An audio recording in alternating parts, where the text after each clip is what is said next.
4 PM news network में दोस्तों आपका स्वागत है। मैं हूं आपके साथ राशिद जहीर। चुनाव आयोग अपनी काम करने की नियति नहीं बदलेगा, वो वही काम करेगा जैसा कि उस पर आरोप लगते हैं। भारतीय जनता पार्टी को, मोदी जी की सरकार को, बीजेपी की सरकार को, पार्टी को किस तरह से फायदा पहुंचे। खबर ये आ रही है दोस्तों कि विधानसभा जो चुनाव आ रहे हैं इसमें महाराष्ट्र के चुनाव बाद में कराए जाएंगे, हरियाणा के पहले कराए जाएंगे। काफ़ी चर्चा पहले भी हुई थी। उत्तर प्रदेश के अंदर 2024 के चुनाव जो हो रहे तो देश में रहे थे, 5 सीटों पे, 8 सीटों पे ऐसे दे रहे थे जैसे कभी कभी आप देखते होंगे कि कोई परचूनिया जो है ना, खाने के बाद लालू भाव कहते हैं, लालू भाव कहते थे। ऐसे बच्चे कहते थे, हम भी कहते थे। छोटी 5 सीटों पर, 8 सीटों पर, 39 सीटों पे एक साथ कराया तमिलनाडु में, क्योंकि वहाँ कुछ था नहीं ना भारतीय जनता पार्टी के लिए।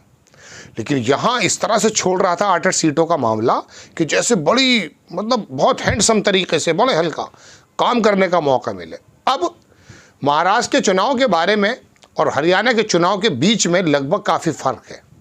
पहले हरियाणा में चुनाव कराने की बात आ रही है, मैं आपको दिखाता हूँ खबर क्यों आ रही है। और चुनाव आयोग क्या आज भी भारतीय जनता पार्टी को फ़ायदा पहुँचाने की नीयत रखता है। आप देखें, हिंदुस्तान ने छापा, महाराष्ट्र और हरियाणा में अलग अलग होंगे विधानसभा चुनाव, क्यों लग रहे हैं ऐसे कयास। चर्चा ये छिड़ गई है कि महाराष्ट्र में चुनाव बाद में कराए जा सकते हैं, जबकि हरियाणा में पहले ही वोटिंग करा ली जाए। इसकी वजह यह है कि महाराष्ट्र में नई विधानसभा के गठन की अंतिम तारीख 26 नवंबर है, जबकि हरियाणा की 3 नवंबर है। बड़ी अच्छी बात है, लेकिन चुनाव तो आप कर सकते हैं, रिजल्ट घोषित कर दीजिएगा। रिजल्ट तो आप बाद में एक साथ ही घोषित करेंगे ना। वजह क्या है? वजह यह है, अब मैं आपको बताता हूँ कि महाराष्ट्र में हालात बड़े कमज़ोर हैं। वहाँ कांग्रेस और उद्धव ठाकरे ने वो खूंटा गाड़ कर रख दिया है कि आरएसएस ने भी हाथ खड़े कर दिए लगभग, और जीतने के कोई हालात नहीं है। तो पहले ज़रा हरियाणा हिंदी पट्टी पर भी है, थोड़ा सा हिंदुत्व वाला मुद्दा ज़्यादा भड़काया जा सकता है। अच्छे रिजल्ट मतलब जब रुझान आने लगेंगे हरियाणा में होने के बाद, बड़ी अच्छी वोटिंग हुई, तो फिर ज़रा वहाँ पहुँच जाएंगे। अब तो पूरे भारत में नहीं हो रहे इलेक्शन, अब तो दल का, बल का और चुनावी टीमों की गठित करने का ऐसा तो कोई लंबा चौड़ा बोझ नहीं होगा चुनाव आयोग पर। लेकिन अपनी फितरत से कहाँ चेंज हो सकता है। कितना भी कर ले, कितने ज़्यादा इल्ज़ामात लगे, अगर वाकई TN शेषन साहब होते तो या तो सुसाइड कर लेते।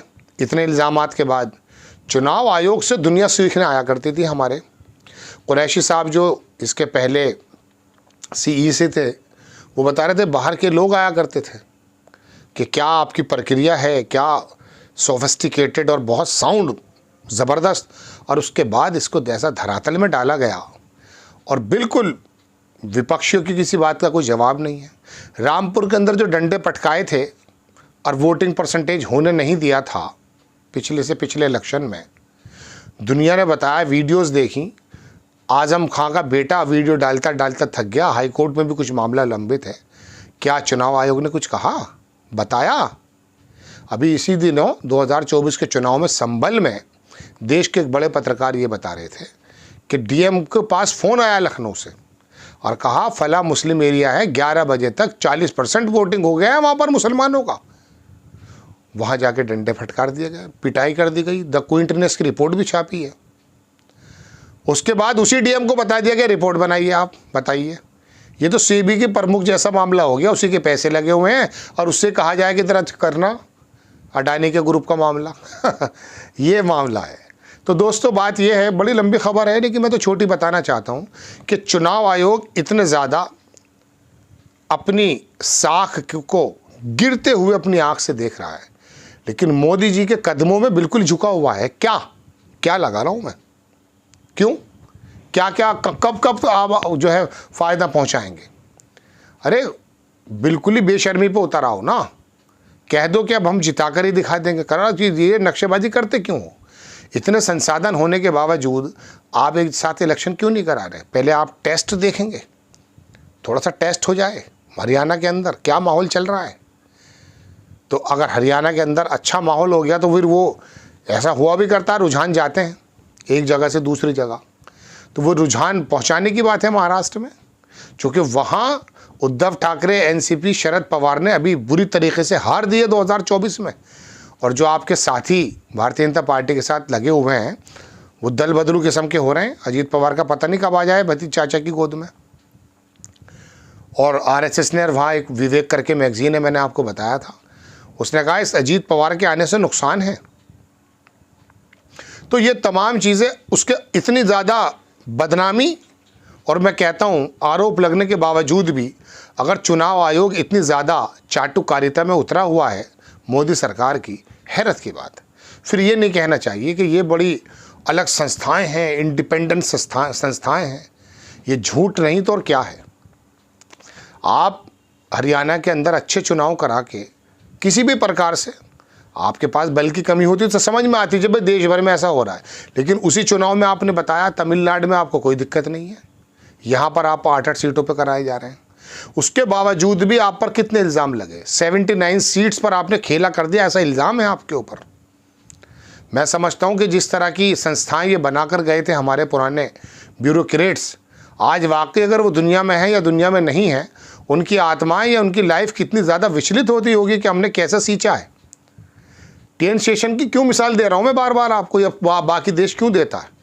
नहीं आए दबाव में भाई। यहाँ पर ईडी का डायरेक्टर को हटाने के लिए संजय मिश्रा को सुप्रीम कोर्ट का सहारा लेना पड़ता है। मतलब एक अधिकारी तो उत्तर प्रदेश में ऐसा, चुनाव आयोग की मेहरबानी कि वो 5 बरस में 9 चुनाव करा चुका है लगभग, ऐसा आरोप है। कमिश्नर है, हटता ही नहीं है। और वैसे फेरबदल की बात होती है कि जी हमारे अंदर आ जाएंगे। अभी उपचुनाव भी होंगे उत्तर प्रदेश में, देखिएगा।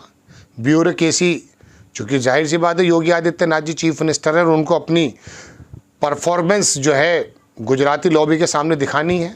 वो जो बार बार हटाए जाना, लगाए जाना चल रहा था, तो ये 10 सीटों पे जिस तरह से भारतीय जनता पार्टी काम करने वाली है, लोगों का कहना साम दाम दंड भेद सब रख दिया जाएगा ताक पर। लेकिन जो शुगर समझिए, मोबाइल पर जो सोशल मीडिया चला है, इसने पोल खोलने का काम कर दिया है। मुझे कभी कभी शोले फिल्म के अंदर वो नाई याद आ जाता है। हालांकि मैं अपनी जैसे लोगों की मिसाल उससे नहीं देना चाहता, खबरी आदमी था वो, लेकिन क्या करता है बताइए। असरानी को चाहिए था एक नाई खबरी, वो मिला उसको वहाँ पर। तो ये जो गोदी मीडिया को पूरी तरह से अपने चंगुल में करके सिर्फ वही बात दिखाई जा रही थी जो वो साहब देखना चाहते हैं, वही चीज़ खिलाई जा रही थी जो साहब खाना चाहते हैं, वही कपड़े पहनाए जा रहे थे जो साहब चाहते हैं। दूर से दिखाई दे जाता है ना कपड़ों वाला, ये वाली टेंडेंसी बनाई। और उसका नतीजा क्या हुआ, गोदी मीडिया ने आज देश के अंदर ख़ास करके हिंदी पट्टी पर ऐसा वर्गीकरण कर दिया है दोस्तों कि अखिलेश यादव को जातिगत समीकरणों पर आकर के इनको धूल चटानी पड़ी है। चूँकि हिंदुत्व, देखिए अभी कांवड़ के दौरान क्या हल कर रखा है साहब। ये यात्रा पहले से निकलती है, लेकिन दिखाते ये हैं योगी आदित्यनाथ और प्रशासन के लोग कि बस हमारी वजह से ये ज़बरदस्त तरीके से निकल रही है। हम ना होते तो उन्हें क्या हो जाता। मुलायम सिंह के समय भी निकल रही थी सुकून से, मायावती के समय भी निकल रही थी सुकून से। अपनी बात पर आ जाता हूँ, तो ये दरअसल चुनाव आयोग के नतमस्तक होने का एक नया सबूत और है। अब बता देगा कि साहब बड़े माहौल ज़रा बारिशें हैं, हमारे पास बल नहीं है, कब तक कितने बहाने लेकर आओगे। पता चला यह है कि भारतीय जनता पार्टी शायद महाराष्ट्र में हार ही मान चुकी है। आपको खबर कैसी लगी अपनी राय कमेंट्स बॉक्स में ज़रूर दीजिए। चैनल को सब्सक्राइब कीजिए, शेयर कीजिए। नेक्स्ट टाइम मैं किसी खबर के साथ हाजिर होता हूँ। जय हिंद।